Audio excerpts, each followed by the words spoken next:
simposio se llama Programas y Propuestas de Orientación Inclusiva y va a estar coordinado por la doctora María Laura Castignani, quien es doctora en Psicología, licenciada, profesora en Psicología y especialista en Orientación Educativa y Ocupacional de la Universidad Nacional de La Plata, docente de las cátedras de Orientación Vocacional y Psicología Preventiva de la Facultad de Psicología, también de la Universidad Nacional de La Plata. Fue becaria del Consejo Nacional de Investigaciones Científicas y Técnicas y de la Comisión de Investigaciones Científicas de la Provincia de Buenos Aires. Participa de proyectos de investigación acreditados por la Secretaría de Ciencia y Técnica de la UNLP y actualmente es codirectora de un proyecto, acá Lali después me vas a decir, I+D. I+D, ok. Coordinadora del Departamento de Orientación Educativa del Colegio Nacional Rafael Hernández de la Universidad Nacional de La Plata. Lali, te dejo. Bárbaro. Bueno, muy buenos días a todos, bienvenidos a este simposio. Voy a comenzar, digamos, presentando a la primera expositora, que es la doctora Natalia Ciano. Para organizarnos al interior de este simposio, lo que vamos a hacer es aquellas preguntas que ustedes quieran ir haciendo, las pueden ir escribiendo en el chat, así dejamos los últimos minutos del simposio para retomarlas y eventualmente si se produce algún intercambio con las expositoras, ¿sí? Bueno, Natalia Ciano es doctora en Psicología, especialista en Orientación Educativa y Ocupacional, licenciada y profesora en Psicología de la Universidad Nacional de La Plata, docente de la asignatura Psicología Preventiva en la carrera de la Facultad de Psicología de la Universidad Nacional de La Plata, docente en diferentes capacitaciones relacionadas con la gerontología educativa, estimulación de la memoria, y ha participado también en el programa de preparación para la jubilación de la Universidad Nacional de La Plata. Ha integrado diversos proyectos de investigación y extensión en esta institución y participado como asistente y expositora en diversos congresos relacionados con la temática. Natalia va a presentar su trabajo que versa sobre COVID, resignificación, elaboración y concreción de proyectos vitales de personas mayores.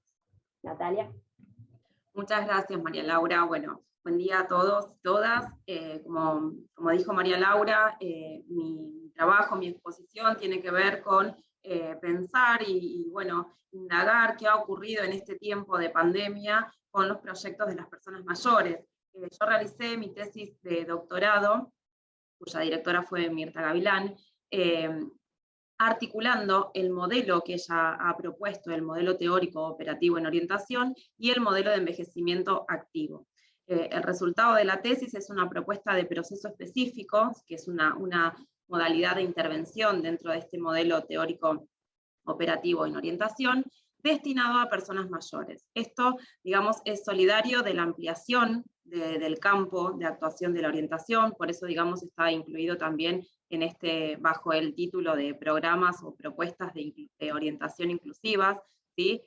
Poder, digamos, articular propuestas de orientación destinadas a personas mayores y ya no solo la orientación en sentido más restringido, ubicada o destinada a adolescentes en un momento puntual, ¿no? A raíz, digamos, de esa tesis, de esa propuesta de orientación, vengo trabajando con personas mayores y en el momento de la pandemia nos comenzamos a preguntar, ¿sí? Qué había ocurrido con esos proyectos, si las personas tenían proyectos previos a la pandemia, qué tipo de proyectos eran y cómo, digamos, los habían podido reelaborar, ¿sí?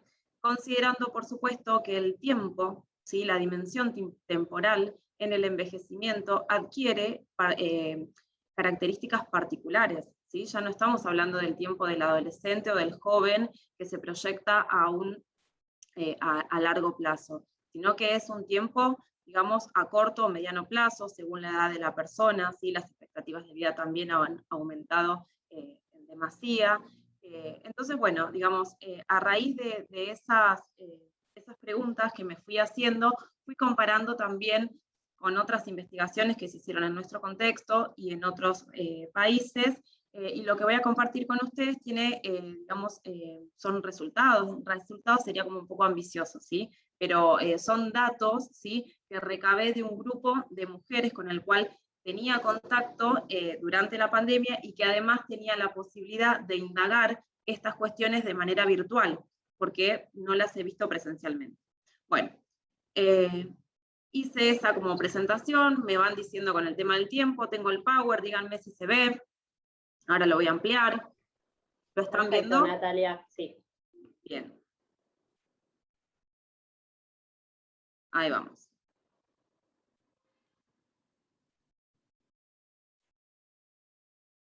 Bueno, como mencionaba María Laura, el título, digamos, del trabajo, ¿sí? Los dos modelos que articulo, el modelo teórico operativo en orientación, que es desarrollado por la profesora Gavilán, si ustedes quieren leer, pueden profundizar, está publicado, ¿sí? Pero básicamente tiene que ver con esta ampliación de la orientación, ¿sí? Y el modelo de envejecimiento activo, que tiene una nueva perspectiva de la vejez, un envejecimiento, digamos, que habla de la inclusión en la sociedad, rescatando las posibilidades, las capacidades de las personas, ¿sí? Considerando la plena realización de todas las dimensiones del ser humano. Entonces, en esta plena realización de las dimensiones del ser humano es donde puedo pensar a la orientación acompañando a la realización personal de los adultos mayores.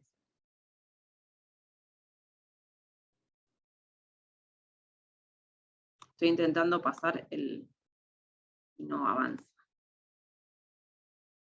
Bueno, vuelvo atrás. Lo que les mencionaba con respecto a las expectativas de vida, ¿sí? Y a la, digamos, la distribución demográfica, ambos modelos, ¿sí? El modelo teórico operativo y el modelo de envejecimiento activo, señalan las características propias de nuestra época, en la que aparece una distribución demográfica debido al aumento de las expectativas de vida y sus proyecciones, ¿sí? Con el incremento progresivo del envejecimiento poblacional en nuestro país y en el mundo en general. Esto también, digamos, ha sido bastante notorio con la pandemia, ¿no? Como empezamos a hablar de estas poblaciones y, digamos, las necesidades también que tenían particulares. Entonces, de este modo se configura una situación crítica en cuanto a problemáticas individuales, sociales y sanitarias que necesitan ser solucionadas, ¿sí? Porque vamos a un mundo que envejece. Digamos, vamos camino a un mundo que envejece. Consecuentemente, se han desarrollado planes y programas destinados a esta población. Bien, lo tengo así porque si lo pongo a pantalla completa se me dificulta, no sé por qué, pasar para atrás y para adelante. A ver, yo les comentaba algunas de las investigaciones que se hicieron en nuestro país, ¿sí? Investigaciones, digamos, de corto alcance, porque fueron, digamos, como bastante inmediatas en respuesta a la pandemia, ¿sí? Bueno, Ricardo Yacoub, que es un referente, por supuesto, en el tema del envejecimiento, y docentes, junto con docentes, de la Cátedra de Tercera Edad de la UBA, indagaron a 758 personas mayores de 60 años residentes en la Ciudad Autónoma de Buenos Aires. La muestra estuvo compuesta por el 70% de mujeres y el 29% de varones, bueno, con decimales. Las categorías definidas fueron las siguientes: hábitos y rutinas de la vida cotidiana, aspectos emocionales y psicológicos, comunicación y compañía, y actividades recreativas y de desarrollo personal. Bueno, entonces, como yo les planteaba al inicio, comencé a preguntarme qué había ocurrido con los proyectos vitales de las personas mayores, considerando a su vez la asociación establecida entre la posibilidad de elaborar proyectos, ¿sí? Y o concretarlos, y la salud en sentido integral, ¿no? Esta cuestión no solamente de pensar la salud, digamos, física, sino, digamos, en un concepto integral, considerando que los proyectos están asociados por otras investigaciones, ¿sí? que lo comprueban, y nosotros en la tesis también lo hemos comprobado, que las personas mayores atribuyen el hecho de tener proyectos a tener salud también, o bienestar. Bien, entonces, como les decía, yo pude indagar estas cuestiones con 15 mujeres de la ciudad de La Plata. Yo estoy, digamos, en la ciudad de La Plata. Las edades oscilan entre 60 y 78 años, ¿sí? Si bien al momento de la administración todas estaban jubiladas, una de ellas, la administración, digamos, del cuestionario, una de ellas recibió la notificación del retiro laboral durante la pandemia, ¿sí? Bueno, hay algunas cuestiones como con respecto a su estado civil, que también es importante, considerando que estaban en pandemia, si vivían solas, si no lo hacían. Bueno, para la recolección de los datos, elaboré un cuestionario ad hoc conformado por 5 preguntas abiertas que indagaron la existencia de proyectos previos a la pandemia, el surgimiento de algún interés o proyecto durante la pandemia, la vivencia personal con respecto al tiempo en pandemia y sus concepciones de salud. La administración, como les decía, fue virtual. Bueno, para ir, digamos, mencionando algunos de los resultados o de los datos obtenidos, ¿sí? Encontramos suspensión de determinados proyectos y la postergación de otros, modificando el plazo de concreción de ellos. Entre ellos, por ejemplo, la realización de viajes con su pareja, o amigas, o en algunos casos con nietas o nietos, jóvenes, la refacción en los hogares, los festejos de cumpleaños. Esto fue algo, digamos, que señalaron como bastante, digamos, doloroso, el hecho de tener previstos cumpleaños como cambios de décadas con festejos y haber tenido que suspenderlos porque ocurrieron el año pasado, donde estaban imposibilitadas o, digamos, limitadas las reuniones sociales, ¿sí? Han surgido nuevos intereses, entre ellos la jardinería, el arte culinario, el tejido, mirar series y películas, investigar cuestiones referidas a destinos turísticos, una manera de resignificar el no poder viajar, ¿sí? Y todo lo que tenga que ver con la computación, la programación y la tecnología ha tenido un lugar central en este grupo de mujeres, porque es lo que les ha permitido continuar con las actividades que tenían previamente, ¿sí? Pensemos que pudieron resolver este cuestionario de manera virtual, es decir, que son personas que tienen cierto manejo, y cuando no lo han tenido, tenían el apoyo social de familiares que las acompañaban para poder, digamos, instalarse Zoom, para poder participar de distintas actividades o videollamadas con familiares. Respecto a la elaboración y o concreción de nuevos proyectos, se menciona el surgimiento de proyectos solidarios, proyectos personales y proyectos educativos, ¿sí? Bien. En función, digamos, de los distintos significados atribuidos al tiempo de pandemia, se construyeron las siguientes categorías, ¿sí? Digamos, cómo significaron ellos el tiempo de pandemia, ¿sí? El COVID time.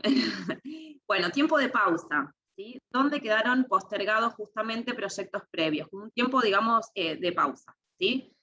Tiempo de pérdidas, porque han perdido también seres queridos, ¿sí? Pares, han perdido compañeras del grupo, ¿sí? Por COVID y además de haber perdido familiares. No solamente tiempo de pérdidas de seres queridos, sino también de contactos físicos, de proyectos que ya no podrán concretarse, porque aquella persona que tenía programado su festejo de 70 años no vuelve a cumplirlos, ¿sí? Proyecto, entonces decíamos, tiempo de pérdida, de contacto físico, de proyectos que ya no podrán concretarse, de libertad, ¿sí? Digamos, una reducción de su autonomía, sobre todo en el periodo del año pasado, aquel periodo donde se había puesto en cuestión estas decisiones con respecto a las personas mayores, que hubo mucho debate, y pérdida de tiempo también. Pero por otro lado, pueden significar, ¿sí?, como un tiempo de descubrimiento o redescubrimiento de intereses y aprendizajes, y así como también de aspectos de sí mismas. Resaltaban con mucha, digamos, una valoración positiva el estar solas, ¿sí? El haberse encontrado consigo mismas y estar en soledad, ¿sí? Como algo positivo también. Y, digamos, para ir finalizando, luego después, si nos queda tiempo en el intercambio final, puedo leer alguna viñeta, ¿sí? Pero no quiero extenderme ahora demasiado. Volviendo a retomar los 2 modelos que yo les comentaba al inicio de mi presentación, que los articulo para pensar la orientación con personas mayores, desde estos modelos ha sido posible reflexionar el papel justamente de la orientación en momentos significativos de la vida que trascienden los usualmente incluidos para poder considerar a las personas mayores, ¿sí? El modelo de envejecimiento activo permite recortar este colectivo y las posibilidades que le son solidarias, de modo tal de concebir al envejecimiento y a la vejez como un proceso y una etapa productivos. La articulación de ambos modelos permite visualizar la posibilidad de implementar estrategias de orientación destinadas a personas mayores, particularmente, como les decía, a partir del denominado proceso específico grupal, ya que se dirige a la singularidad del caso, y la consideración de esta etapa como un corte significativo. Finalmente, por la necesidad no solo de identificar la previsión de los proyectos posibles de cada individuo, sino de la dotación de herramientas que posibiliten su elaboración y concreción atendiendo a las características particulares. En todo momento, el centro, digamos, de la intervención es el sujeto, y el eje, digamos, que nos tiene que guiar es la preservación de su autonomía, ¿sí? Bueno, les agradezco su atención y cedo la palabra a la coordinadora. Muchas gracias. Natalia, muchísimas gracias, muy interesante. Bueno, ahora vamos a seguir con la licenciada Luján Pucci. Ella es profesora y licenciada en psicopedagogía, especialista en orientación vocacional y educativa de la UNTREF, especialista en psicogerontología por la Universidad Maimónides, profesional en la gerencia de auditoría prestacional INSSJP-PAMI, orientadora vocacional, coordinadora de talleres de transición a la jubilación, integrante de la cátedra Orientación Vocacional y Ocupacional en la carrera de Psicología de la UNSA, y coautora del libro Orientación Vocacional con Sujetos Vulnerabilizados, miembro de la Comisión Directiva de APORA. Luján nos va a presentar un trabajo que versa sobre la orientación vocacional en el proceso de jubilación, atravesamiento de las representaciones sociales. Bueno, muchas gracias. Ante todo quiero agradecer a IDOEL por la invitación a participar de este simposio, que es para mí un placer estar acá, compartiendo también con colegas tan reconocidos, y bueno, y a vos, María Laura, en especial por toda la coordinación y el trabajo que has hecho en esta preparación. Bueno, dicho esto, no sé si quieren comenzar a compartir el Power. Yo voy a hablar sobre orientación vocacional en el proceso de jubilación y los atravesamientos de las representaciones sociales. En lo que voy a compartir con ustedes hoy tiene que ver con la experiencia en orientación vocacional en procesos de jubilación que venimos realizando junto con mi colega, la licenciada Evelina Cardelicchio. Como bien han dicho, yo soy psicopedagoga, licenciada en psicopedagogía, y mi colega Evelina Cardelicchio es psicóloga. Entre las dos conformamos un equipo de trabajo. Y bueno, toda la producción que vamos haciendo es una producción conjunta. Con la licenciada Cardelicchio vamos pensando en los procesos y los vamos trabajando, bueno, tratando de pensar sobre nuestras prácticas. Entonces, si querés pasamos a la primera placa, donde nos vamos a ubicar un poquito en el contexto. Según la ONU, la edad de inicio para pertenecer al grupo de personas mayores es de 65 años en los países desarrollados y de 60 en los países en vías de desarrollo. Al respecto podemos decir que la edad cronológica es una más de las variables que se utilizan para definir a los sujetos de algunas políticas públicas, como ser en este caso la jubilación. El envejecimiento es un proceso largo e irreversible que comienza cuando nacemos y finaliza con la muerte. Y al respecto, Yakub, que es un referente que ya la doctora Ciano ha nombrado en su exposición, va a decir que este envejecimiento, en relación a este envejecimiento, que las sociedades se ordenan en políticas de edades que son las que dan significado a cada grupo social y ejercen un control para su desenvolvimiento. Entonces, si miramos en estas tres imágenes que yo les compartí acá en esta placa, podemos ver tres señoras, tres fotografías de señoras. Si les preguntase qué edad piensan que tiene cada una de ellas, seguramente dirían, bueno, edades, tendría más edad la primera que la última. Sin embargo, les cuento que las tres tienen 50 años. Lo que ocurre es que la primera es una fotografía del 1900, la segunda de 1950 y la tercera del 2000. Entonces, si hacemos una mirada en la historia, podemos decir que en el siglo XIII una persona era vieja si tenía 30 años, en el siglo XVIII a los 40, y en la actualidad, en el año 2017, Javier Dubós, que es abogado y docente, ex juez, hizo un ensayo en el que él plantea que los 60 de hoy son los 40 de antes de la Segunda Guerra Mundial.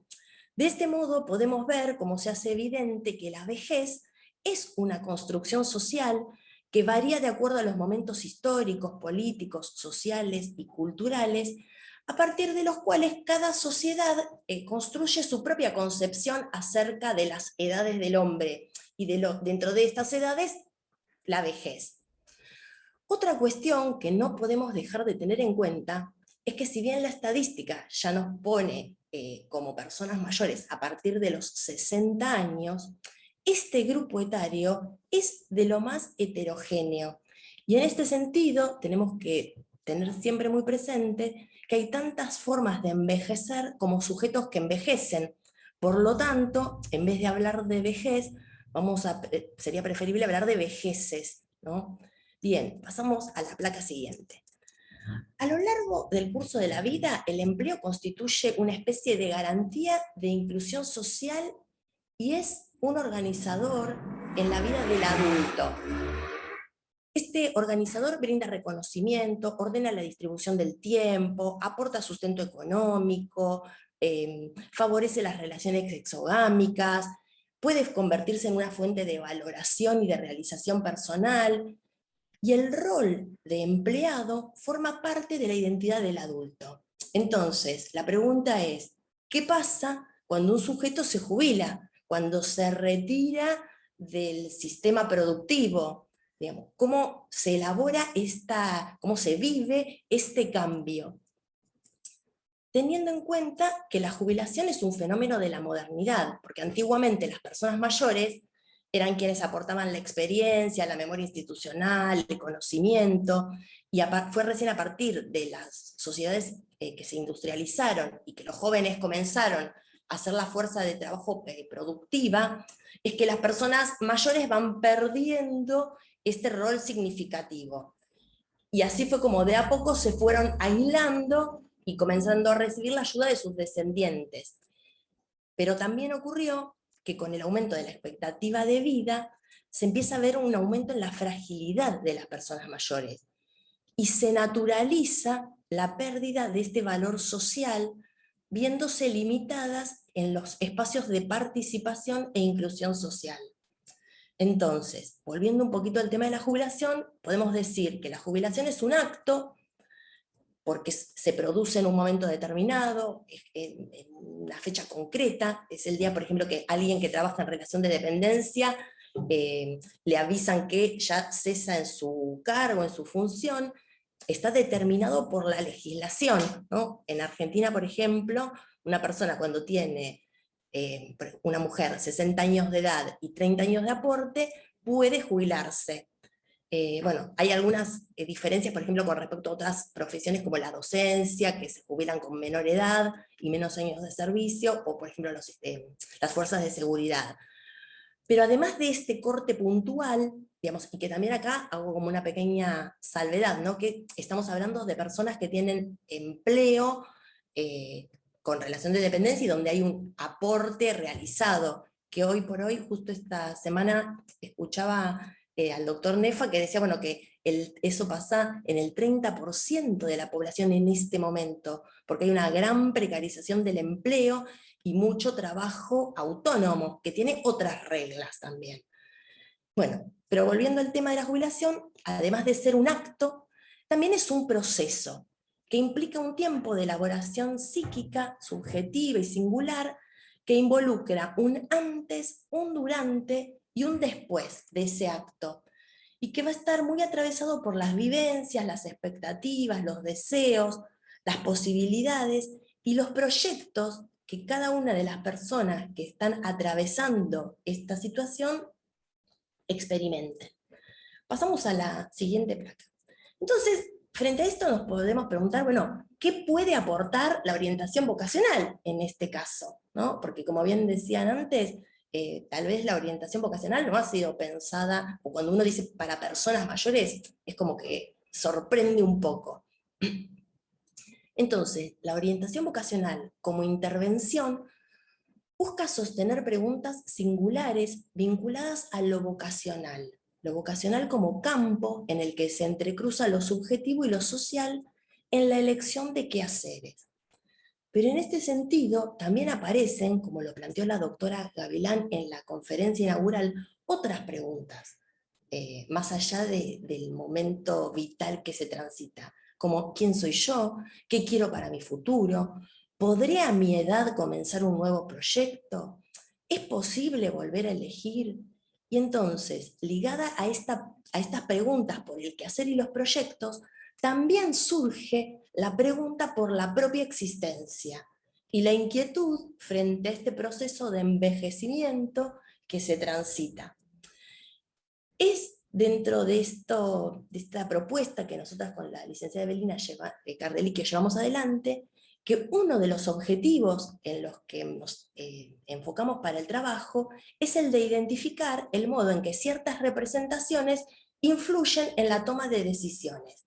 Por ejemplo, el envejecimiento y la vejez, los mitos y los prejuicios, los proyectos, el trabajo y el empleo, el tiempo libre, el ser y sentirse jubilados, porque en el trabajo con estas representaciones va a ser un punto muy valioso a desarrollar y retomar permanentemente a lo largo de todo el proceso, dado que muchas veces escuchamos ideas, como estas que ustedes están viendo acá, que pueden obstaculizar la construcción de proyectos, ¿no? Por ejemplo, mi mamá tejía unas bolsitas para guardar monedas para jugar al bingo en el centro de jubilados. A mí me pareció horrible. No entiendo por qué me ceden el asiento, si yo no estoy vieja. O mis hijos me dicen, pero mamá, ¿cómo vas a ir sola? ¿Y si te pasa algo? Entonces, escuchando estas y otras muchas frases, pensamos en cómo ciertas representaciones influyen en la posibilidad de pensar y poner en marcha nuevos proyectos tras el retiro laboral. Entonces, en esta propuesta ofrecemos la oportunidad de cuestionar ciertas ideas. Estas ideas que, digamos, se presentan como modelos de personas jubiladas o de personas mayores que el propio sujeto tiene, y confrontándolas con las que otras generaciones, como los propios padres o hijos, también visibilizan. También se incluyen los modelos o mandatos que aparecen a partir de la sociedad, ¿no? ¿Qué espera la sociedad de nosotros? ¿Qué nos está permitido hacer como adulto, como persona mayor? Y en este sentido, rescatamos a Rascobán cuando dice que la clave de la construcción subjetiva estará en el plus que los sujetos, los grupos y las comunidades puedan creativamente darse para buscar en sus vidas nuevos horizontes más allá de los socialmente instituidos. Entonces, si pasamos a la siguiente placa, quiero compartir con ustedes que a partir del año 2019 la Organización Mundial de la Salud dio a conocer el Plan para el Diseño del Envejecimiento Saludable, 2020-2030. Y en este plan, una de las cuestiones que propone a todos a los gobiernos, a la sociedad civil, a los distintos organismos internacionales, las instituciones académicas, los medios de comunicación, todo el sector privado también, y así como también a todos los integrantes de las comunidades, trabajar fuertemente para impulsar un envejecimiento saludable. Este envejecimiento saludable que complementa el modelo del envejecimiento activo, definido como el proceso de optimizar las oportunidades físicas, mentales y sociales que permitan a las personas mayores participar activamente de las sociedades, sin padecer discriminación y gozar de una calidad de vida buena e independiente. ¿Por qué traigo esto? Porque en el trabajo, o en la propuesta de trabajo para este próximo decenio, impulsar este envejecimiento saludable implicará introducir cambios fundamentalmente, no solo en las actuaciones que llevamos a cabo, sino también en nuestra forma de pensar, de sentir y de comportarnos frente al envejecimiento y las vejeces. Y en este documento se hace un llamado muy fuerte a trabajar sobre el edadismo, entendido como un prejuicio y discriminación hacia una persona por razones de edad, también a veces lo escuchamos como viejismo. Entonces, la pregunta es, nosotros como orientadores, ¿qué lugar tenemos frente a esto? ¿Qué acciones podemos llevar a cabo? ¿No? ¿Cómo nos implica? Y lo primero que diría es que lo primero que hay que hacer, también teniendo en cuenta a Marina Müller, con quien tuve la suerte de formarme en la especialización, es revisar las propias representaciones, revisar nuestras propias prácticas sobre lo que para nosotros es ser jubilado, persona mayor o viejo, para luego poder abordar el viejismo o edadismo como parte de nuestra tarea cotidiana, en las escuelas, en las empresas, en los consultorios o como miembros de la sociedad. Y en relación a la propuesta de orientación vocacional en la transición a la jubilación, no podemos dejar de tener en cuenta que estos estereotipos y prejuicios tienen efectos dañinos en la salud y en la participación de las personas mayores, y también influyen en la toma de decisiones y en las elecciones que se hacen. Es por este motivo que visibilizar estas miradas es fundamental para generar nuevas representaciones en relación al envejecimiento y las vejeces, más vinculadas a los deseos, a las oportunidades, a las posibilidades y al derecho, donde las personas mayores puedan ser protagonistas de sus propias vidas, recorridos y proyectos. Entonces, en la próxima placa voy a compartir un poquito un anticipo de un trabajo que venimos haciendo con mi colega, la licenciada Cardelicchio, en los últimos años. Nosotras hemos estado trabajando en la creación de un material que permite abordar las representaciones. Se trata de un conjunto de tarjetas con ilustraciones en las que se representan distintas situaciones por las que podría estar atravesando un sujeto en el proceso de jubilación, y algunas tarjetas en blanco para que en caso de ser necesario se incluyan allí las situaciones que piensen que faltan ser representadas. Con este material se busca plasmar situaciones que se podrían estar viviendo. Estas situaciones son muy variadas, pero muchas veces aparecen entre distintos grupos muchos elementos que son recurrentes. Entonces, en este material nosotros tratamos de, a grandes rasgos, incluir imágenes que representen o que aludan al trabajo, la jubilación, el paso del tiempo, los vínculos, los roles sociales, los prejuicios, la sexualidad, el uso de la tecnología, la modificación de las rutinas, los temores, las expectativas y los proyectos. Este material pretende constituirse en una excusa para abrir al diálogo, ¿no?, en relación a la situación que se atraviesa, para poder poner en palabras e ir deconstruyendo ciertas representaciones que nos atraviesan. La siguiente. Entonces, en la narración de la propia historia, será la herramienta que permita dar continuidad entre el pasado y el presente para poder investir el futuro. Un futuro que, como decía Borges, en ese tiempo que se bifurca hacia innumerables futuros, haya uno que permita la inclusión de todos y cada uno de los sujetos dentro de la sociedad como ciudadano con pleno derecho, sin estereotipos ni prejuicios. Y que esto ocurra también es parte de la tarea de todos y cada uno de nosotros. Así que bueno, están invitados a trabajar en esto. Muchísimas gracias y bueno, le cedo la palabra a la coordinadora. Bueno, Luján, muchísimas gracias, muy, muy interesante, y cerrar, digamos, con esa cita de Borges en este contexto, ¿no?, muy, muy interesante. Bueno, continuamos con la ponencia de la especialista Carmen Clark. Ella es licenciada en Psicología, especialista en Adolescencia, con mención en Psicología del Desarrollo de la Universidad Nacional de Córdoba, docente de la Cátedra de Orientación Vocacional y Ocupacional de la misma universidad y en la UCC, directora de la Dirección de Inclusión Social, Secretaría de Asuntos Estudiantiles de la Universidad Nacional de Córdoba y representante de la Universidad Nacional de Córdoba en la Red Interuniversitaria de Discapacidad, CIDIS. La especialista va a presentar su trabajo que versa sobre experiencia de articulación entre la Facultad de Psicología y la Dirección de Inclusión Social de la Universidad Nacional de Córdoba en la orientación educativa de los estudiantes. Te escuchamos, Carmen. Bueno, muchas gracias, María Laura. Bueno, gracias también a Yodel por la invitación. Bienvenidos a todos y todas. Bueno, más que nada, digamos, esta presentación intenta hacer como compartir parte de una experiencia que venimos trabajando en la universidad en relación al acompañamiento de las personas con discapacidad.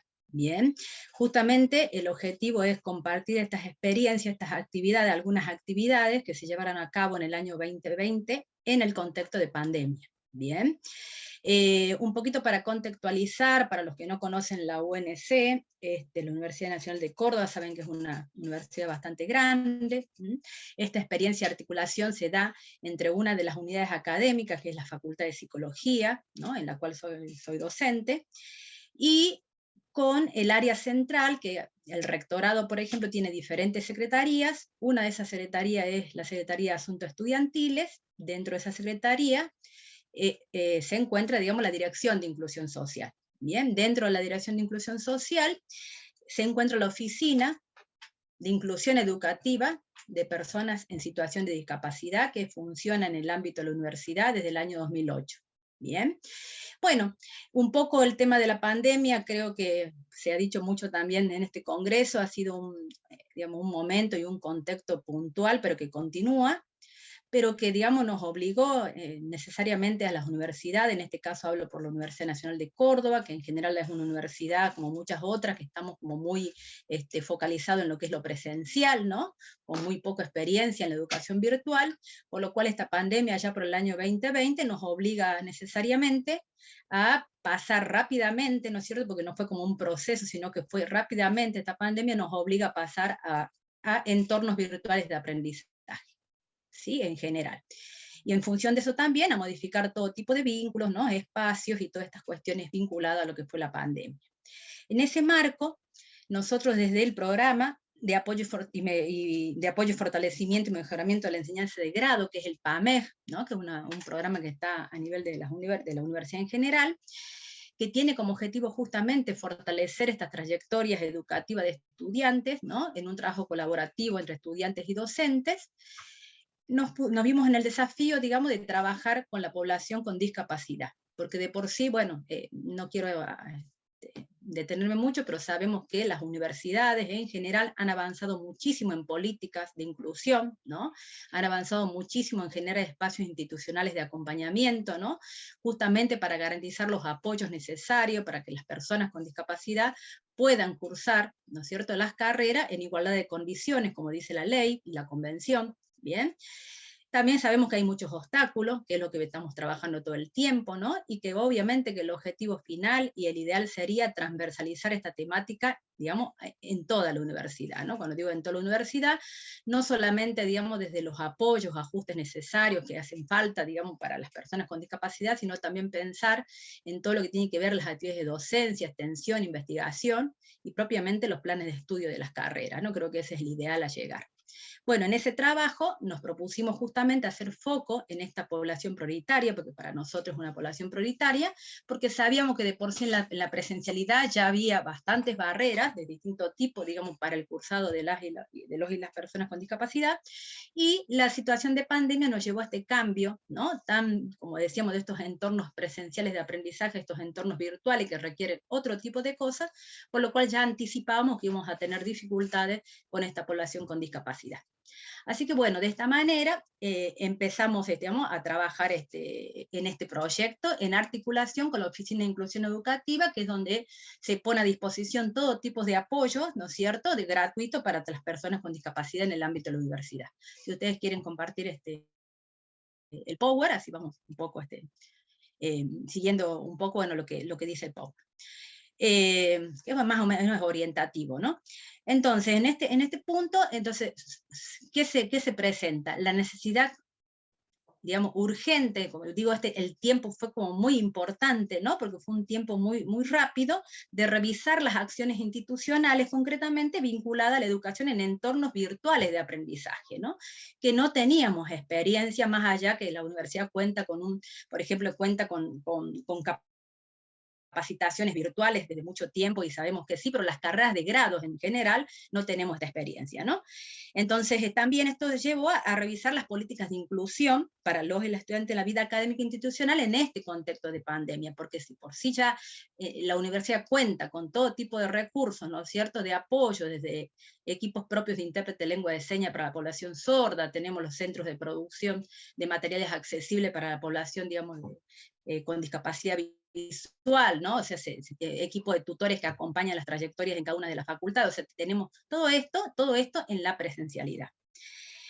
Bueno, acá también es importante porque la orientación vocacional, ¿no? Un poco me suma a lo que las colegas muy, muy bien han desarrollado anteriormente, ¿no? De que la idea también es romper con esta representación que la orientación vocacional, o cuestionar o poner en tensión que la orientación vocacional es solo este momento, ¿no? De elección de carrera, ¿no? Que generalmente se ubica muchas veces o mayoritariamente en lo que es el secundario.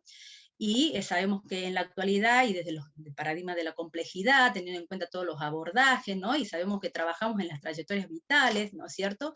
Y que justamente intervenimos en el ciclo vital, ¿no? Y intervenimos con poblaciones y contextos diversos, ¿no? Creo que esto, bueno, un poco los aportes de Mirta Gavilán, de Rascobán y muchos otros autores, hoy sabemos que atraviesan, digamos, las trayectorias, digamos, de las personas, aspectos personales, institucionales, educativos y fundamentalmente contextuales. Entonces, como que desde ese lugar también repensar la orientación vocacional, no solamente como el momento de la elección de la carrera, sino en ese acompañamiento, en esa orientación educativa necesaria en las transiciones. Justamente desde el equipo de inclusión social, que es un equipo de trabajo interdisciplinario, ¿no? Donde trabajamos en conjunto, porque no hay forma de hacerlo de otra manera, cuando trabajamos, digamos, acompañando, haciendo esta orientación educativa a las personas con discapacidad, trabajamos con un equipo con psicopedagogos, psicólogos, trabajadores sociales, comunicadores sociales, y tutores, tutoras, que son docentes de cada una de las unidades académicas, ¿no? Que son disciplinares. Es la forma que tenemos de ir acompañando estas transiciones. Por eso acá es importante, desde el campo de la orientación vocacional, digamos, trabajar en estas herramientas de abordaje que permitan la inclusión, ¿no es cierto?, de las personas con discapacidad, que permitan el poder acompañar con herramientas, digamos, acordes inclusivas, para favorecer justamente el desarrollo de proyectos educativos.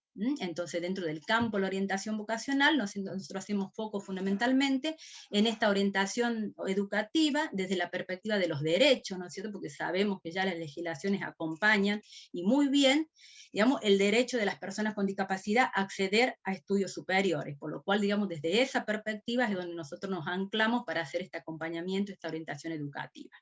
Bueno, un poquito también, si quieren vamos pasando la filmina, la idea, no quiero extenderme mucho, yo ya me perdí con el tiempo, decime Laura si estoy bien, pero sí, no sí, quiero... Te quedan 5 minutitos más o bien. Menos, claro. Bárbaro. Entonces no quiero detenerme mucho en esto de que, bueno, solamente mencionar, digamos, que cuando hablamos del abordaje, de la mirada, ¿no?, de las personas con discapacidad, hablamos de un modelo social claramente, ¿no?, muy en contraposición del modelo clínico que ubica a la persona con el problema, sino más bien haciendo foco en las barreras, diferentes barreras que muchas las institucionales sociales y educativas fundamentalmente tienen mucho que ver en estas trayectorias, ¿no es cierto? Nos posicionamos de ese modelo, obviamente teniendo en cuenta todas las legislaciones que existen, que yo no las voy a nombrar porque creo que se conocen ya en relación a lo que es la discapacidad, ¿no? y lo que los gobiernos, y en este caso la universidad como política pública y social, debe garantizar para acompañar a las personas con discapacidad.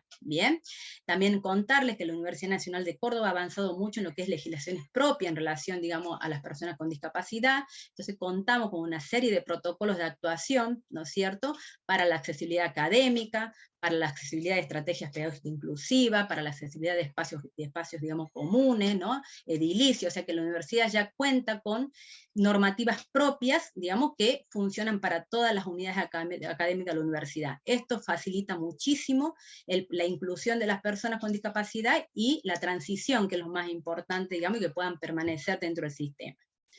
un poquito, la idea sería contarles, nosotros hemos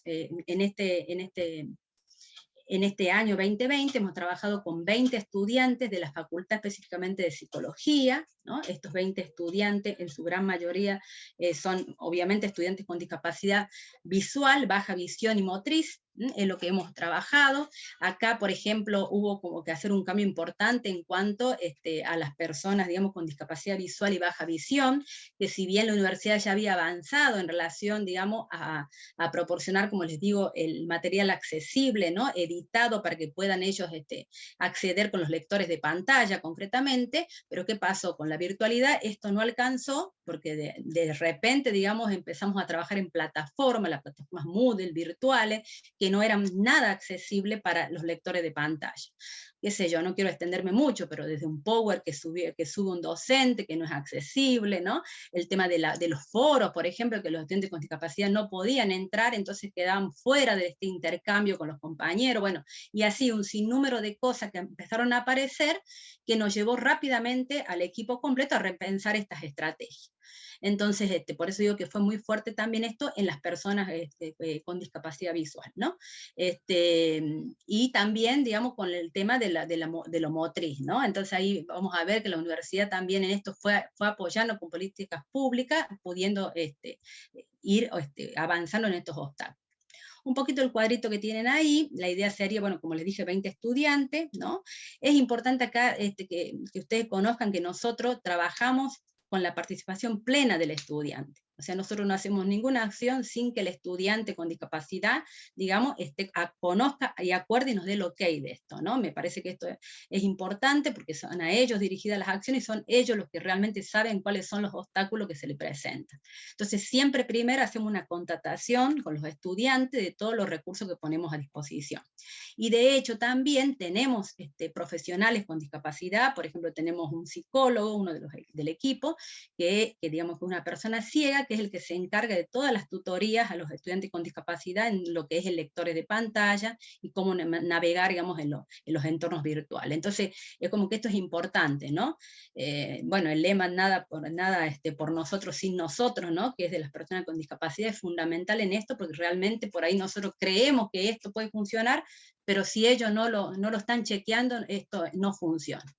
Entonces, un poco la idea es dejarle algunas acciones, ¿no? ¿Qué pasó con la pandemia, por ejemplo, con la accesibilidad académica? Bueno, obviamente, entornos virtuales de aprendizaje, totalmente desconocido para nosotros en ese momento, pasaje rápidamente a lo que es la virtualidad, lo que bueno, aparecieron obstáculos, ¿no es cierto? Y ahí hasta los protocolos nos quedaron cortos, porque los protocolos fueron armados para la presencialidad. Entonces ahí fue rápidamente a armar una guía de recomendaciones, ¿no?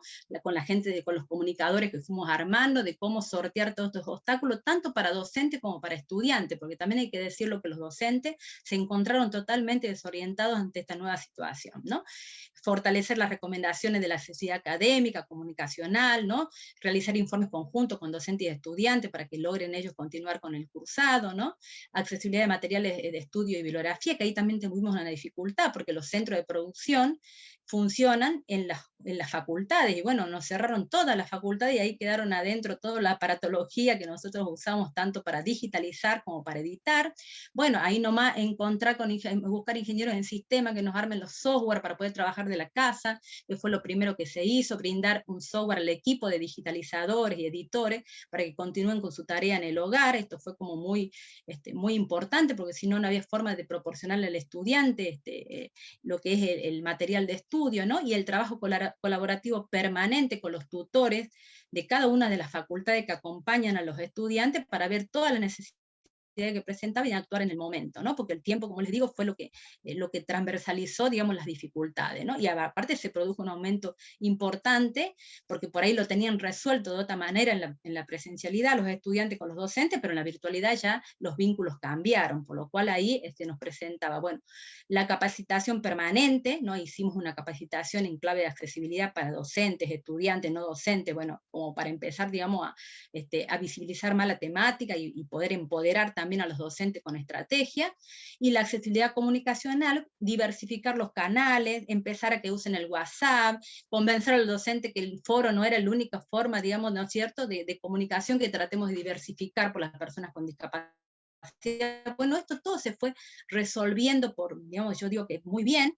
Hoy estamos en otra situación del marzo del 2020, claramente. También se hizo un relevamiento de las dificultades de acceso a Internet, se le proporcionó una beca de conectividad, un dispositivo, una computadora para que tengan en el hogar. O sea, empezamos como a resolver todas las cuestiones que tenían que ver con la pandemia. Y por último, que me parece fundamental, este espacio virtual de orientación y acompañamiento permanente. Lo hicimos a través de los docentes tutores. ¿Por qué? Porque también se multiplicaron las demandas, digamos, de situaciones o padecimientos mentales también, ¿no? Porque claro, el encierro, el cambio, ¿no? de contexto, esto de estar en la casa, de organizar el hogar, de que yo estoy en mi casa, que ya no tengo ese espacio en la universidad, generó muchísimas situaciones, digamos, de malestar, incremento de ansiedad. Bueno, esto creo que ha sido general, incluso ya hay investigaciones que están cuenta de esto, ¿no es cierto? Y en esto fortalecimos los espacios virtuales, porque nosotros no íbamos a la universidad en ese momento, ¿no? Con los tutores, con el equipo, con los orientadores, ¿no? Ahí también hubo muchas dudas con las carreras, también empezaron como a dudar de los proyectos, ¿no? Algunos el querer dejar o decidir dejar y retomar cuando vuelva la presencialidad. O sea, aparecieron muchísimas situaciones que hicieron que nosotros tengamos que sí o sí trabajar con redes. Aquí con la Facultad de Psicología justamente trabajamos con el Profipe, que es el espacio específico de acompañamiento de la Facultad de Psicología, ¿no? Trabajamos también con diferentes programas que la Facultad de Psicología puso a disposición para acompañar justamente todas estas situaciones, digamos, vinculadas a la salud mental en estas épocas de pandemia. Así que bueno, para terminar, nada, agradezco mucho la invitación, y bueno, y me quedo con un poco con lo que por ahí recién escuchaba a las colegas, a Luján, bueno, ¿no? Esto, ¿no? De qué pasa con estas representaciones, con estas miradas, en este caso las personas con discapacidad, y creo que todavía tenemos mucho para trabajar en esto, ¿no? De un poco de como decíamos, de construir, ¿no? Y un poco me gusta mucho el autor Scliar, que habla de esto de educar la mirada, ¿no? De dónde miramos, de dónde acompañamos, ¿no? Creo que es fundamental, digamos, para trabajar con la población con discapacidad. Así que bueno, muchísimas gracias. Bueno, Carmen, muchísimas gracias. Bueno, muy, muy interesante, y cuánto ahí Natalia comenta, cuánto trabajo, ¿no? Realizado en este último tiempo, sobre todo en este contexto. Bueno, y vamos a seguir con la última ponencia, ¿sí? La ponencia es de la licenciada Jessica Waxman. Ella es licenciada en Trabajo Social, Orientación en Planificación de Políticas Públicas por la Universidad de Lanús, coordina el área de juventud en la Asociación Civil Doncel y participa en investigaciones sobre los cuidados parentales en Argentina. Ella va a presentar una ponencia que versa sobre la participación juvenil del grupo Guía Egreso en la sanción de la Ley Nacional 26.364, la voz de los participantes. Jessica, te damos la palabra. Gracias, buen día a todos y a todas. Obviamente, primero agradecer la invitación. Y bueno, sobre todo pienso porque es una temática de los jóvenes parentales que por lo general no tiene mucha visibilización en la sociedad civil, así que bueno, tomo este espacio para poder ponerla sobre la mesa. Y bueno, este trabajo fue hecho justamente acompañando a estos jóvenes en este trayecto desde pensar hasta redactar y militar este proyecto de ley en la ciudad de Buenos Aires. Primero, bueno, quería contarles un poco que este proceso se dio en el contexto de Doncel, que es una ONG que está en Cava, y bueno, y los jóvenes, esta organización dio lugar a la creación de un grupo de jóvenes que se llama Guía Egreso, que en breve les quiero pasar un videito para que lo conozcan. Estos jóvenes se han agrupado por la convocatoria de un taller sobre empleabilidad, justamente para el momento del egreso de la institución, poder insertarse en el mercado laboral. Y en este taller se han dado cuenta que entre ellos no sabían de la existencia de otros hogares. Digo, esto pone de manifiesto lo endogámico que son las instituciones de cuidado, ¿no? Por lo general los chicos están en una institución y no conocen que hay otras instituciones iguales. A raíz de esto, los jóvenes arman este grupo, que ellos definen el nombre como Guía Egreso, que justamente va a ser una de las actividades emblemáticas, que es dar talleres en hogares sobre lo que es el egreso. Porque hasta este momento, o hace la creación de este grupo fue aproximadamente hace 10 años, justamente pudieron notar que no había una preparación para el egreso. Por lo general, 2 o 3 meses antes se les decía a los chicos a los 18 años que tenés que ir, y hasta el momento no habían podido pensar en eso, no habían podido trabajar. Hay que pensar que estos chicos pueden estar un promedio de 5 a 7 años institucionalizados, como les decía antes, bastante endogámico, por ahí no conocen lo que es el exterior, no saben lo que es hacer un trámite, sacar un turno médico, viajar, bueno, y un montón de otras cuestiones que a los 18, de un día para el otro, entienden que tienen que irse a vivir solos, conseguir una vivienda, seguir estudiando, trabajar. Justamente por esto ellos arman estas actividades donde hacen recorrido por los hogares para poder empezar a hablar un poco de este tema. También con el tiempo empiezan a hacerlo por varias provincias del país. Su primera acción fue una página web, en aquel entonces, hace 10 años es cuando empezaban a salir las páginas web, con la idea también de poder encontrarse con otros jóvenes en esta misma situación. Bueno, entonces, contándoles un poco el contexto dentro de Doncel y dentro de este grupo de jóvenes que son psicólogos parentales, que viven o ya habían egresado de los hogares, comienza un proceso donde empiezan a pensar qué es lo que necesitan para tener un mejor egreso. Como comentaban algunas compañeras, esto de armar políticas públicas sin saber desde adentro qué es lo que se necesita, desde los propios protagonistas, ellos mismos realizan investigaciones. Disculpen que pase el bichero. Comienzan a hacer investigaciones al respecto en Buenos Aires y en algunas provincias del NOA. Una vez los resultados y los hallazgos de la investigación, entienden que una de las mayores necesidades para poder mejorar el egreso era contar con un acompañamiento de una persona adulta y con un apoyo económico. En este proceso, en la redacción de la ley, también hacen actividades de incidencia en la sociedad civil, notas en los medios, congresos en el Congreso de la Nación, también para poder visibilizar esta problemática que hasta el momento no se tenía mucho conocimiento. O como un dato de esto también es que tampoco hay registros de estos jóvenes al salir del hogar, que justamente no estaban tomados en cuenta por ninguna política pública. Bueno, como para adelantar un poco el resultado, luego de 3 años de todo este proceso, la ley se vota de manera unánime en ambas cámaras.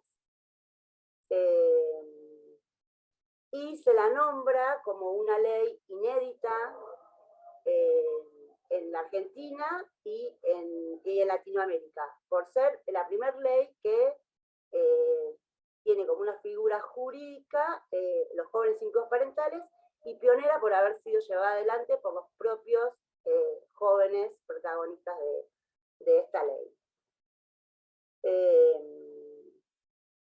Dígame si hasta acá se va entendiendo un poco.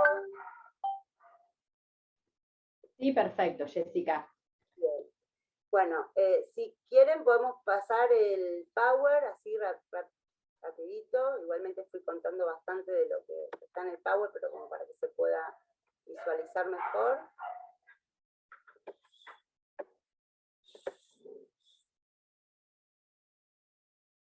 Perfecto, muchas gracias. Bueno, la ley, como les decía, se implementa bajo el programa PAE, que es el programa de acompañamiento para el egreso de jóvenes sin críos parentales. Podemos continuar. Y sus características más importantes son el apoyo económico y el apoyo emocional. Acá ven a los jóvenes con la diputada Ana Carla Carrizo, que fue quien nos acompañó en el proceso, presentando el proyecto en el Congreso. La próxima, por favor. Bueno, esta ley fue apoyada por UNICEF, por organizaciones de la sociedad civil como Doncel, Aldeas Infantiles y RELAF, entre otras, por los hogares de cuidado, ámbitos académicos y miembros del Poder Judicial. Como ven, en todas las fotos están los jóvenes protagonistas. ¿Podemos seguir, por favor? Bueno, ¿cómo se construyó la ley de egreso? Fue presentada por Ana Carla Carrizo, que es coautora del proyecto, fue sancionada de manera unánime en ambas cámaras, y fue promulgada y publicada en el 2017. La siguiente, por favor. Les decía antes que la ley de egreso, lo más importante es el apoyo emocional y el apoyo económico. Les cuento que para el apoyo emocional se abrió un listado de referentes que deben hacer un curso sobre la temática, y el apoyo económico cuenta con un 80% de un salario mínimo vital y móvil. Y se cobra desde los 18 que egresan hasta los 21, y si siguen estudiando hasta los 25. Esto hace referencia justamente a no discriminar a los jóvenes sin cuidados parentales con los jóvenes que sí tienen cuidados parentales, donde el Código Civil obliga a los padres a hacerse responsable de sus hijos de 18 a 21 y se estudian hasta los 25 con la obra social y la alimentación. La siguiente, por favor. Bueno, acá como ven, para nosotros es muy importante esta foto, realmente que haya sido votada de manera unánime, se entiende que, y dicho por los propios diputados y senadores, que es una ley, una deuda histórica, ¿no? Que estos jóvenes jamás habían sido tomados en cuenta. La siguiente, por favor. ¿Por qué es necesaria la ley de egreso? Porque la construcción de autonomía no es un privilegio, es un derecho de que todos los niños, niñas y adolescentes, porque el Estado debe garantizar todos los derechos a todos los niños, niñas y adolescentes sin discriminación, y porque es necesario tener una política de transición a la vida adulta uniforme en todo el territorio nacional. Es una ley nacional. Siguiente, por favor. Los principios rectores son el interés superior del niño y la niña, la autonomía progresiva del adolescente, conforme a sus características psicofísicas, aptitudes y desarrollo, el derecho a ser oído y oída, y que su opinión sea tenida en cuenta según su edad y grado de madurez, igualdad y no discriminación, y el acompañamiento integral y personalizado. Siguiente, por favor. Termino. La última decía gracias, bueno, se ve que la saqué.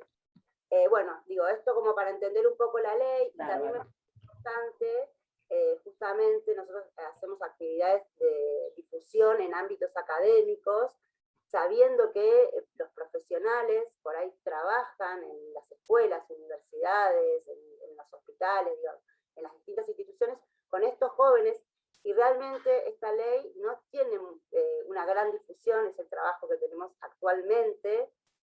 Hace muy poquito, les cuento brevemente, se hizo un encuentro en Santa Fe, con aproximadamente 300 personas que trabajan en el sistema de protección, y menos de la mitad tenía conocimiento de este programa. Digo, es bastante grave, ¿no? O sea, como que hay un programa, hay un derecho, y los chicos no acceden por la falta de conocimiento. Entonces, como les decía antes, para mí es muy importante poderla dar a conocer. Bueno, y como para ir terminando,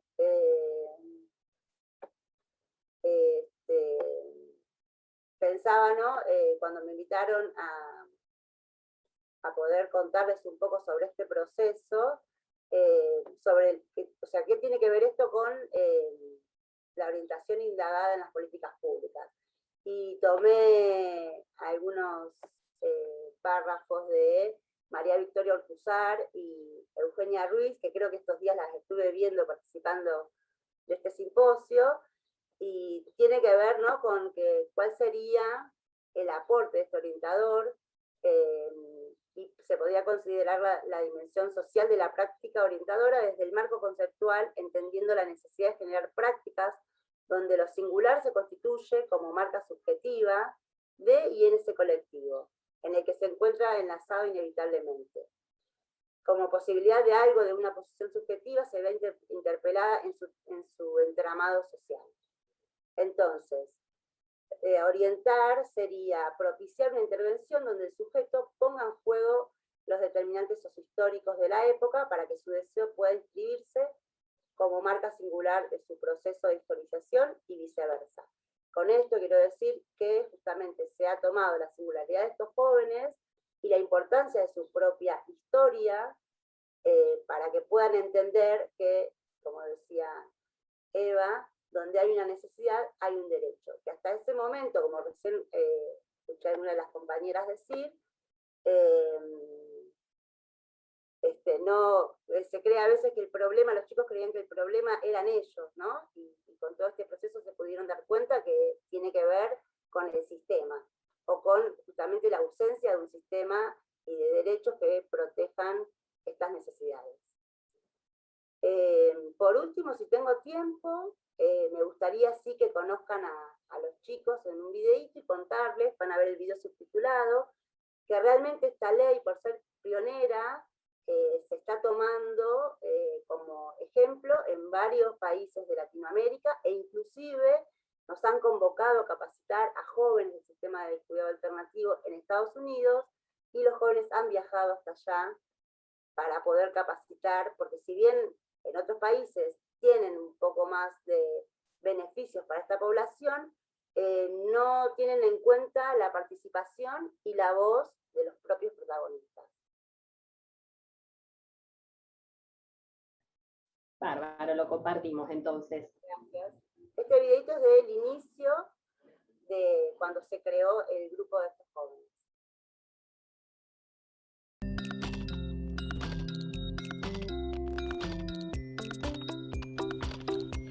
Bienvenidos a todos y todas. En este video les mostraremos el proceso de construcción de la IAE, un portal hecho por y para jóvenes que egresan de instituciones.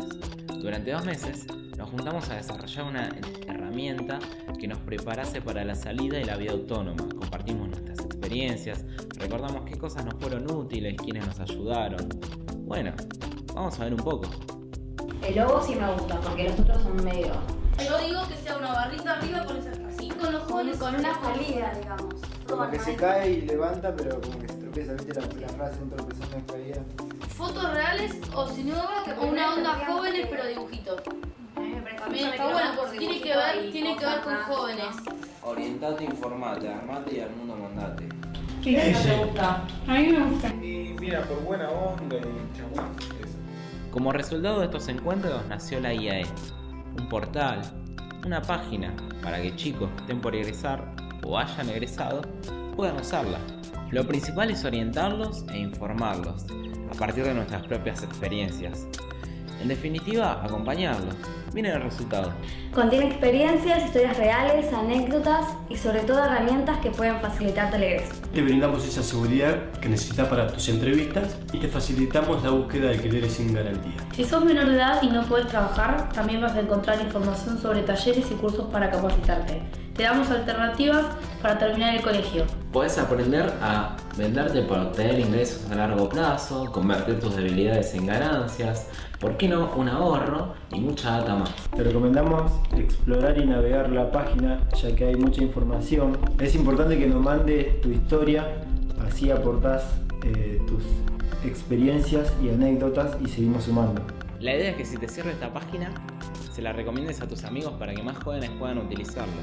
Ojalá hubiera existido antes. Ahora disfrútenla, es para ustedes.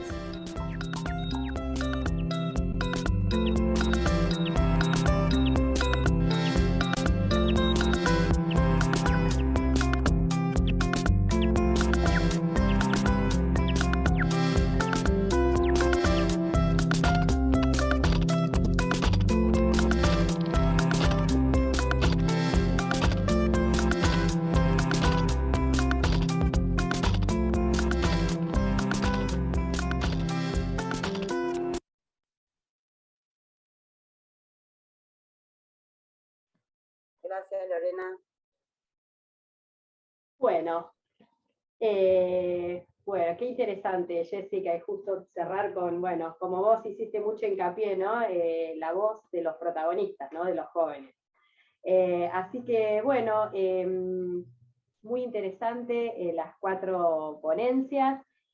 Acá hay algunas, bueno, en el chat estuve leyendo, bueno, agradecidos y bueno, nada, como esta idea de cómo han podido ir presentando todas las alternativas y las propuestas, y bueno, esto me parece que me quedo con algunas palabras que fui retomando de las 4 ponencias, esta idea de romper o empezar a tensionar la idea de la orientación, ¿no? Pensada siempre para un momento puntual, y cómo estas 4 experiencias nos vuelven a poner en tensión esto de que esta idea amplia, ¿no? Esta idea de la orientación en un sentido más amplio. La idea de empezar a visibilizar, esto me parece también muy importante, en las 4 experiencias que ustedes presentaron, esta idea de los sujetos destinatarios, ¿no? De la orientación, ¿sí? Que se corre de los adolescentes que están finalizando la secundaria, y cómo, digamos, parte de bueno, un congreso como este tiene que ver con esta idea de empezar a visibilizar a otros participantes de la orientación. Y por último, otra de las no sé, palabras que me parece que resonaron, esto de el protagonismo activo, ¿no? De todos los destinatarios de sus prácticas, ¿sí? Me parece que han hecho mucho hincapié en eso, y de cómo una práctica de la orientación no es sin la participación activa, ¿sí? De los sujetos de la orientación. Me parece que en las 4 ponencias apareció esa idea también de la participación. Bueno, acá hay, bueno, excelente, felicitaciones. Me parece que había una pregunta dirigida a Jessica, que menciona cómo acceder al programa como profesión de una institución pública. Creo que está dirigida a Jessica. Sí, les cuento que el acceso al programa es voluntario, se pueden inscribir los jóvenes, o por lo general los inscriben desde los hogares o a través de los zonales. Habría que ingresar a la página del PAE, de la CENAF, si quieren se las puedo pasar por acá el link, y para los que quisieran ser referentes, también en esa página hay un apartado donde se pueden inscribir y luego se contactan y pueden hacer el curso para poder ser referente. No sé si es esa la pregunta. Bien, creo que sí. Si quieren volver a preguntar, Alicia creo que era que había preguntado. Bien, habilitamos también, nos quedan 10 minutitos, si alguien quiere hacer alguna otra pregunta. Acá te preguntan cuál es la página. Si la querés buscar y pasar por el chat, buenísimo, Jessica.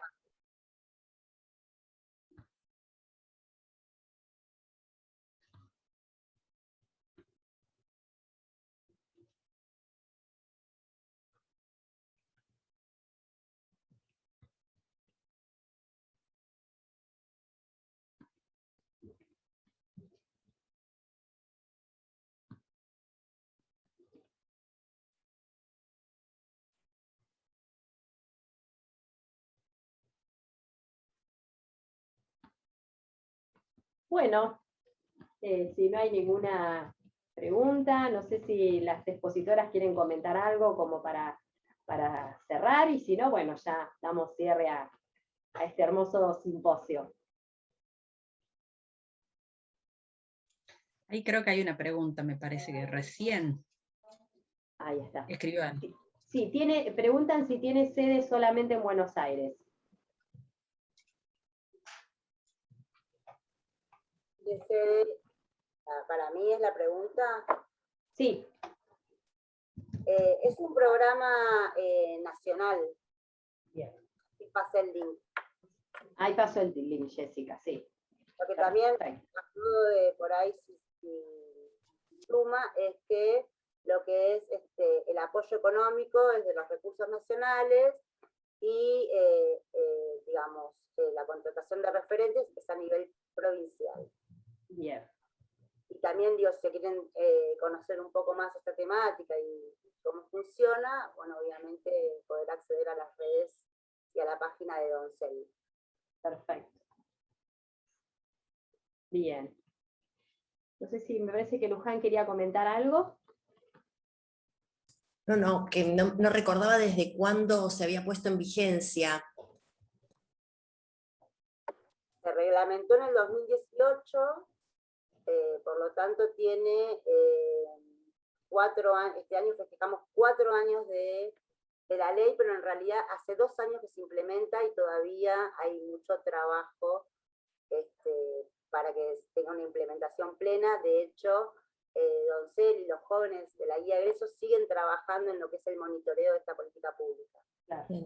Me parecía como importante tener en cuenta que esto que es una ley y que es de mucha utilidad para un grupo, y bueno, y sobre todo acá te preguntan, digamos, cómo acceder a esta información. Qué importante tener el conocimiento de esta información. Inclusive, por ejemplo, para muchos de los que trabajamos con personas mayores, a veces no hay conocimiento también de la Convención Iberoamericana de los Derechos Humanos de las Personas Mayores. Entonces, bueno, me parece que también en nuestra tarea, digamos, como que la tarea de la orientación es múltiple, ¿no?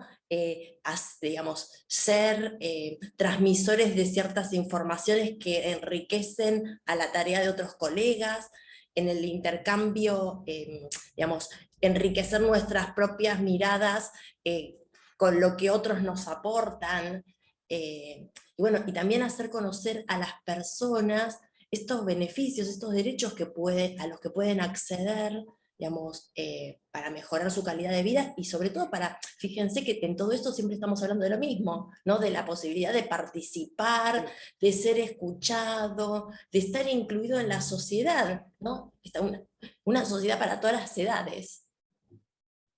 Tal cual. Y Luján, acá te están haciendo una pregunta, creo que todavía no, que está en proceso, pero te preguntan si las tarjetas de trabajo con adultos están a la venta. No, todavía no. Nosotros aprovechamos la pandemia porque el año pasado no hicimos, siempre trabajamos en forma presencial, o hasta ahora trabajábamos en forma presencial, y el año pasado, a partir de la pandemia, bueno, como ha dicho también Carmen y todo, digamos, Natalia, todo lo que se ha hecho virtualmente, hicimos otro tipo de intervenciones, no de acompañamiento en la transición a la jubilación, que también el año pasado con la pandemia, este tema de las jubilaciones fue todo un tema, porque durante bastantes meses estuvo muy parado, digamos, los trámites. Claro. Nos pusimos como más enérgicamente a trabajar con este material, que en realidad surge de la práctica, digamos, surge de la necesidad de tener un material con el que pudiésemos poner en palabras, y bueno, y también nosotras con Evelina cuando trabajamos, además de pensar los procesos, y de acuerdo al tiempo que le vamos a dedicar, la cantidad de encuentros que va a haber y los objetivos que queremos trabajar, también trabajamos mucho sobre lo que pasa en cada uno de ellos.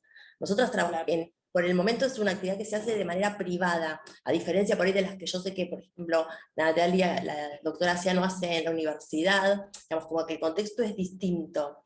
Y bueno, todo este tema de llevar adelante investigaciones desde la tarea de la clínica privada, tiene otros tiempos también, ¿no? Y también otro acceso por la cantidad de gente, ¿no? Entonces también esto es importantísimo dentro de las políticas públicas, que haya estos espacios.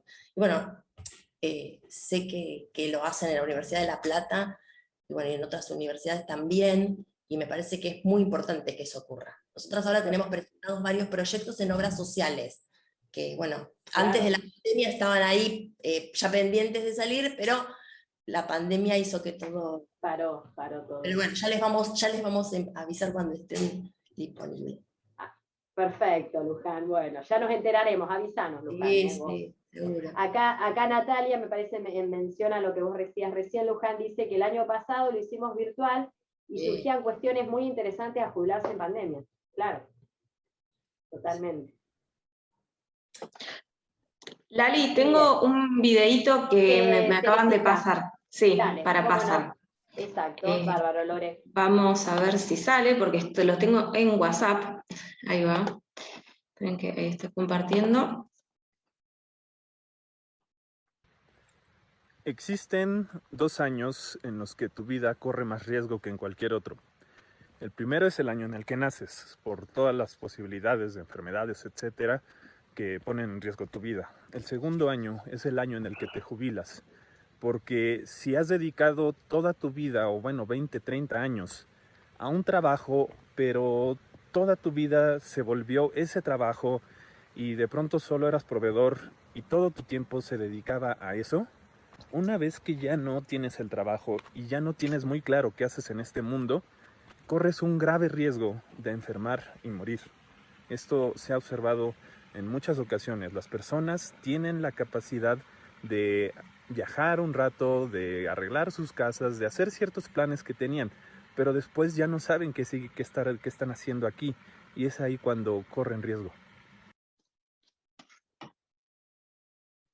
Bueno, es importante con este video, ¿no?, el tema de la anticipación a la jubilación, de la que habla, Claro. bueno, digamos, en la construcción de este envejecimiento. La doctora Graciela Zarevsky habla mucho de la identidad flexible y cómo esta anticipación contribuye a un mejor envejecimiento y llegar a una mejor vejez, ¿no? Totalmente.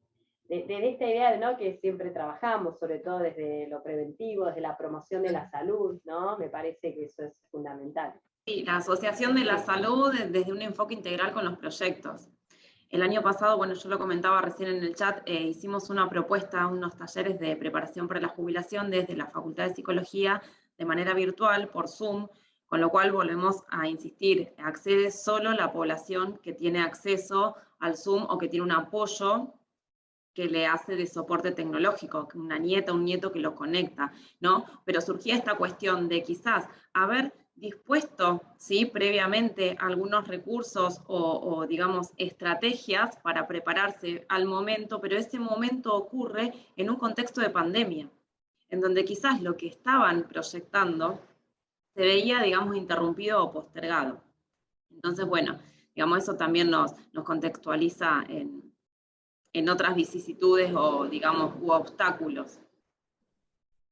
Y pensaba, sí, no, pensaba en esto que decía Natalia recién con respecto a el soporte o digamos, la ayuda de alguien para acceder a la tecnología, lo pensaba también lo que mencionó Carmen, ¿no? Cómo en realidad estos protocolos, que además el trabajo, y soy testigo de lo que lleva a elaborar estos protocolos, y cómo las personas con discapacidad ya de por sí muchas veces necesitan, digamos, un acompañante para poder acceder. Imagino en esta situación de pandemia cómo eso se ha visto exacerbado, y sobre todo en esto que siempre trabajamos, en la limitación de su autonomía, ¿no? Porque lograr poder acceder de manera autónoma y encontrarse nuevamente en una situación de depender de un otro para esto, bueno, es sumamente frustrante, ¿no?, para esos sujetos.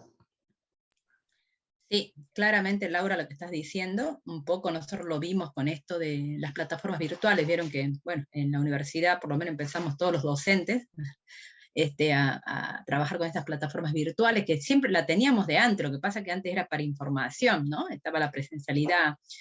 Y, por ejemplo, pasaba ahí, nosotros tuvimos como un gran desafío en cuanto a la autonomía, ¿no? Porque justamente la orientación educativa tiene que ver con esto, ¿no?, de acompañar, pero con el objetivo de que la persona logre la autonomía, y se empieza a manejar con otros recursos y con otras potencialidades que siempre estamos desarrollando ahí.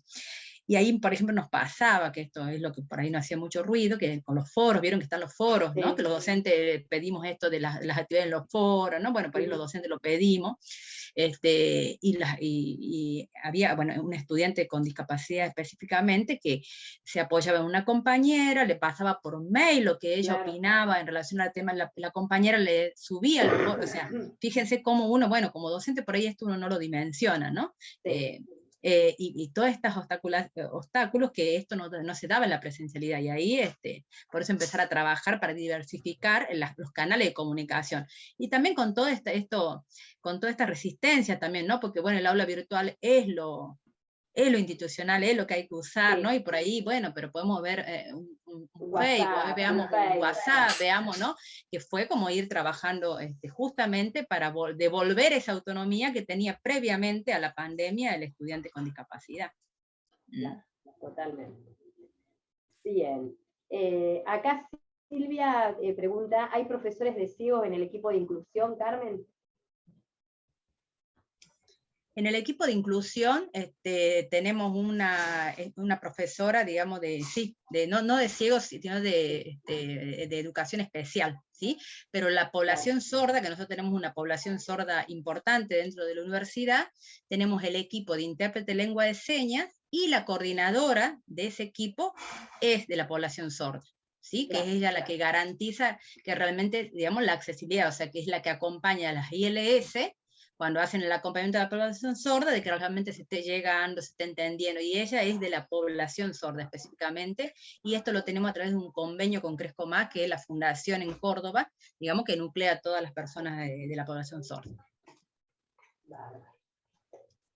Bueno, ya creo que estamos en horario, como para ir cerrando, no sé si hay alguna otra pregunta o algo que quieran comentar, y si no, bueno, ya vamos cerrando esta ponencia. Bueno, acá Tere está comentando algo del video, está muy bueno, Tere, esto que has compartido. A veces estos videos de TikTok, digamos, sintetizan en un minuto muchas ideas de las que tenemos trabajando o venimos reflexionando. Bueno, si quieren les recomiendo por ahí, Sí, para Luján. hay un video muy cortito que dura 30 segundos de la empresa Natura de los cosméticos, Sí. sobre prejuicios.